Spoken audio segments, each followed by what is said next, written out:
طارق جمیل صاحب ایک اور بھی ایشو ہے، ابھی تو جماعت کے اوپر حکومت کی جانب سے پابندی نہیں ہے تو مجھے معلوم نہیں کہ حتمی فیصلہ کیا ہوگا، لیکن جو بوڑھے لوگ ہیں یا وہ لوگ جو کھانس رہے ہوں، بخار کی شکایت ہو، کم از کم احتیاطی تدابیر کے اوپر تو آپ کی جانب سے یا کسی باقی جو عالم ہیں ان کی جانب سے یہ ہدایت دی جا سکتی ہے کہ ایسے لوگ جو کمزور ہیں، بیمار ہیں، وہ گھروں میں رہیں، ایسی صورتحال میں مسجد میں نہ جائیں جہاں سے وہ کسی اور کو متاثر کر سکتے ہیں۔ جی بالکل صحیح ہے۔ حضرت عمر رضی اللہ عنہ کے زمانے میں آپ طواف فرما رہے تھے تو ایک عورت طواف کر رہی تھی، اس کو کوڑ کا مرض تھا، تو آپ نے اسے دیکھا تو فرمایا بی بی تو گھر رہ، طواف کے لیے مت آیا کر۔ اس نے کہا جی ٹھیک ہے۔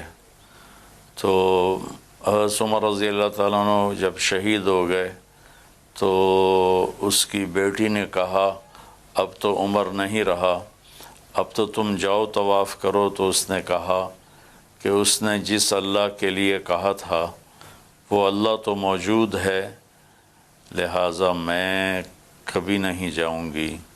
وہ طواف کے لیے نہیں گئی۔ تو سیرت میں سارے نمونے موجود ہیں، ملتی ہیں، ساری شکلیں ملتی ہیں۔ قیامت تک کے لیے جتنے بھی حالات آئیں گے اس کے لیے سیرت میں ہمیں راستہ ملتا ہے، راہبری ملتی ہے۔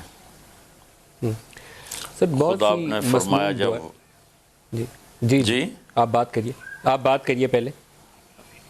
جی آپ نے فرمایا جہاں وبا پھیل جائے وہاں کوئی نہ جائے اور وہاں سے کوئی باہر نہ جائے۔